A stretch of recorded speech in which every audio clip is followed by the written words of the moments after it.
Well, I actually think there should be way more doxing going on. It's not enough, in my opinion. I was actually going to give out Stuttering John's cell phone number on your show, if that's cool. It's 747.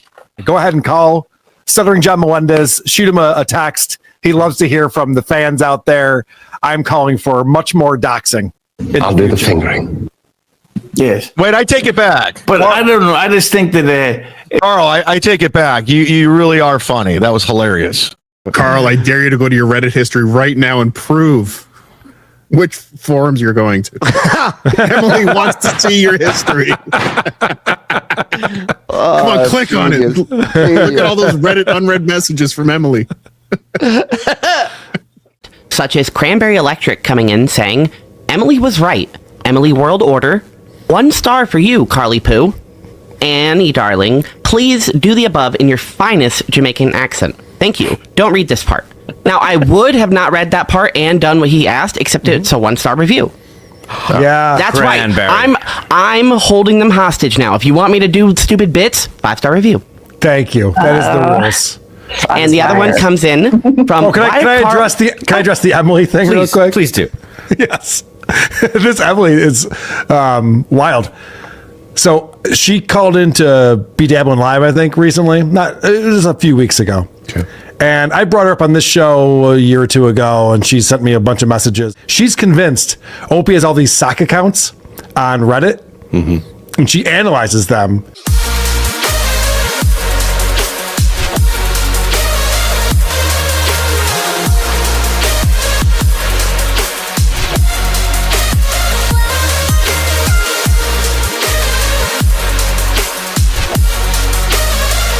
And she thinks that Opie's communicating a lot of things behind the scenes through these sock accounts.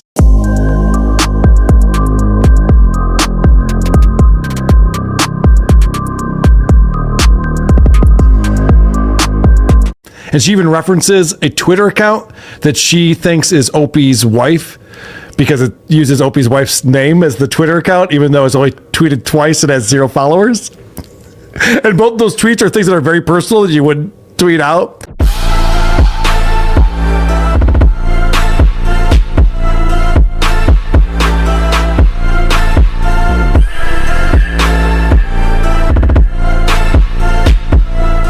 And Emily thinks that I'm suppressing this information and trying to make her look foolish.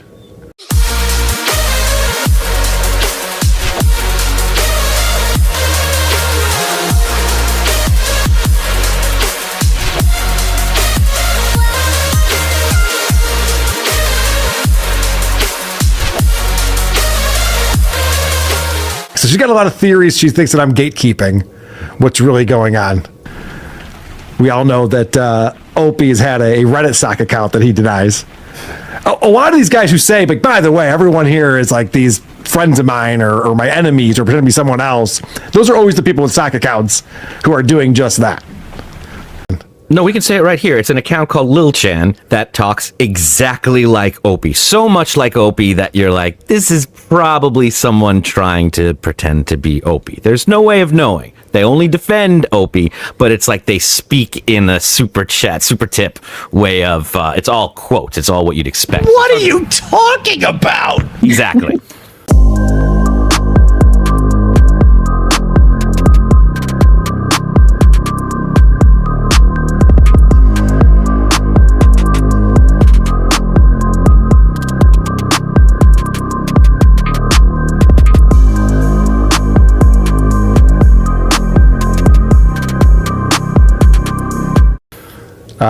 JT says Emily World Order. He's very much team Emily. Yeah, this is a controversial topic that I just decided to touch the third rail on that one. All right, Andy, what do you got next for us?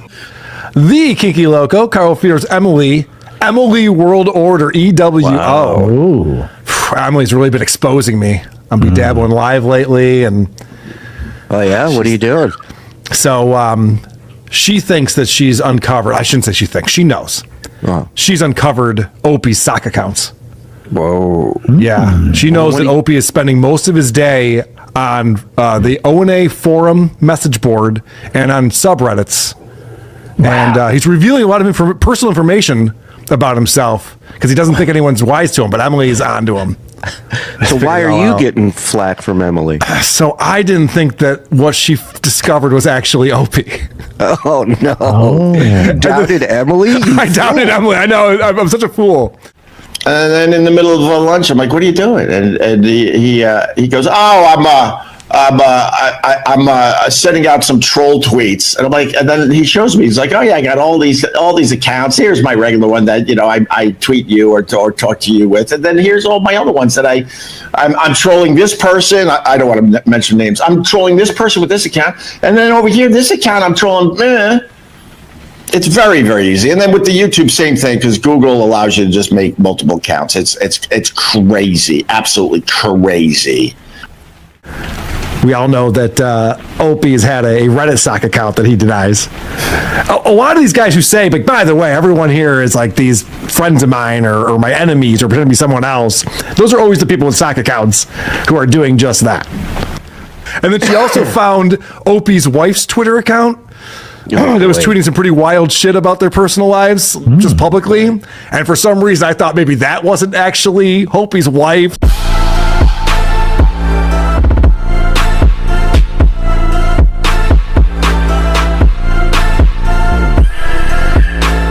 She just made me look so foolish over the past week. Can I just state for the record, I haven't met Emily, but I believe every word she's saying. I support Emily. Thank you. I just want to clarify that. I'm coming around. Sean, the producer, was super chatting WTP on Wednesday, and he was talking about how, hey, have you seen that Opie's got sock accounts and he's on all these forums and doing all this stuff?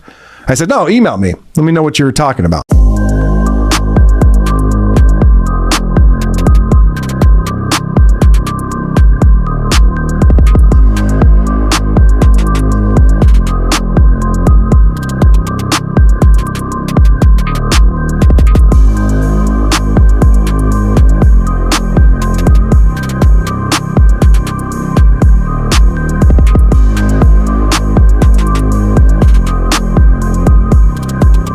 So apparently there's this channel on YouTube. It's @_Emily_. And Emily has these videos where she's showing screenshots and all these things that she claims are Opie's sock accounts. And they're on all the subreddits that cover this stuff, but they're also on this O&A forum that I didn't know existed, but I think it's the guy from Nice Podcast Stupid who maybe runs this O&A forum to this day.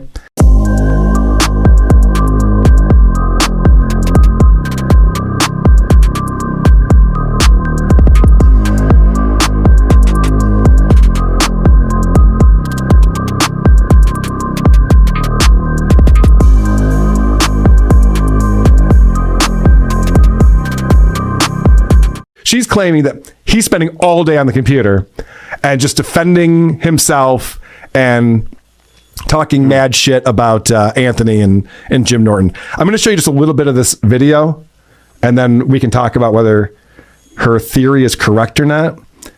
And then here is where Emily's claiming is proof that this is Opie sock account, because Jeb Johan says, everyone is a fan of me now. And Autumn Pumpkin responds with, you just outed yourself as Opie. And then they responded, every O&A fan who is still around loves seeing me bash Nana.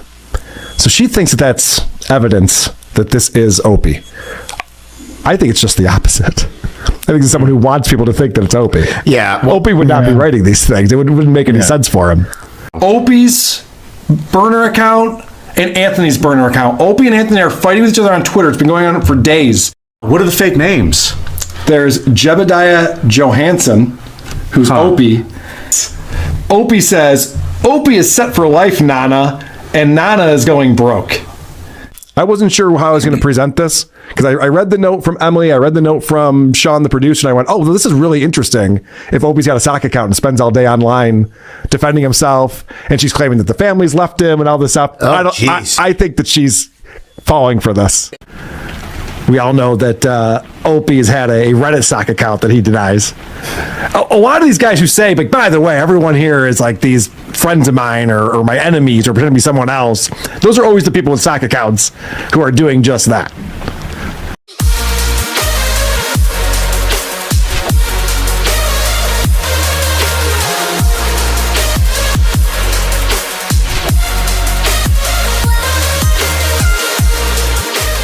to Patrick Melton discrediting your career. I don't respond to any of those people. They've literally done nothing with their own careers, and they're attacking me. I think what happens is these guys don't have a lot of material, so the easiest thing to do is attack somebody. And they're attacking me and my stupid career. And the fact is, like, what career do you have? But it is weird. It's people I've never met that I don't watch their stuff. I don't care about their stuff, and they have to attack me. I find it incredibly strange. You know, one big reason why I don't respect Karl, and the one thing that makes him insanely bad at this and insanely dishonest, is that he doesn't take any shots at Anthony. If your whole show is to go after other people trying to do this, the amount of material that you have on Anthony, and you avoid all of it, that means you're garbage. Absolute garbage. Karl Eberger of Who Are These Podcasts buys views for every show that he does.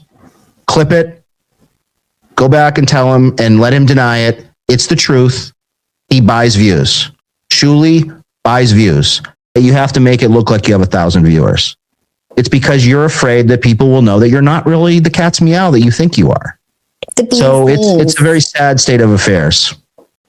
Yeah, hey, this is Karl from WATP. Hi, Karl. How are you doing?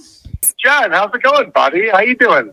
I'm not your buddy, and you doxed your dad 2 years ago, and you pretended that you didn't, and collected all those super chats, you fucking lying prick. All right, no, Karl. because he's a loser who's in love with me, and totally took advantage of your audience yesterday, pretending that you didn't know that you doxed your father, and pretended I did, and started talking about HIPAA laws. I remember the days, and it wasn't even a year ago, where Karl would say, I don't know what the fuck Patrick Melton's problem is. I don't get what his fucking obsession with you is. You do a good show. And it was, you do a good show. I think that's why he hates you so much. Melton, and I'm so fucking paraphrasing. I don't get what this Melton guy's obsession with you guys is. And then fast forward not even a year later, and I guess we got to sell tickets to Hackamania. So now my divorce is a work. What a queer. Jordan Jackson's House of Horrors. Do you recognize how condescending you were to Ashley on PDP? You cut Keanu out of your life too, but you smugly mocked her for doing the same. Check your ego. Ouch. I made fun of her for not talking to people who talk to people she doesn't like, which is childish. And also, yes, I do know exactly how condescending I was to Ashley. She deserved every second of it. And I wish I had known what her sister did with the Riyadh Comedy Festival. I would have loved to talk to her about that. But I found out about that the next day. Oh well. Burn that bridge. What are you going to do? You blew it. But yeah, I don't know why anyone would have respect for Ashley Cummings. She said nothing. Weasel Claws. Holy shit! It's a short turnaround to just like basically you're being fake. So now he's calling her nothing? They're scum. That's all they are. They're scum. They use and abuse you, and they throw you out to the curb. It is interesting how quickly he turned that around, and just how directly he's just basically admitting he was being fake with his guest like 2 days before. Jesus, what a fucking dickhead. He's an ass. Oh. He's a nasty little fuck. He does not ever admit when he's wrong, when he makes a mistake. And that, my friends, is a narcissist. And as the dwarfy lawyer said, his brother, when we were in Atlantic City, even said that, oh, yeah, my brother will never admit when he's wrong. Oh, yeah, he told me all about it. His brother thinks he's above all these people. And even his fans, he's like, his brother told me he trashes his own fans. And they really worship the dork. Yeah, like, call me crazy, but if there was somebody that I truly didn't like that had a show, here's something wild. I wouldn't watch it.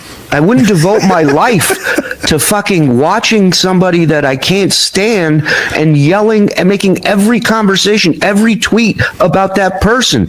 You don't like me? Don't fucking watch. What can I tell you?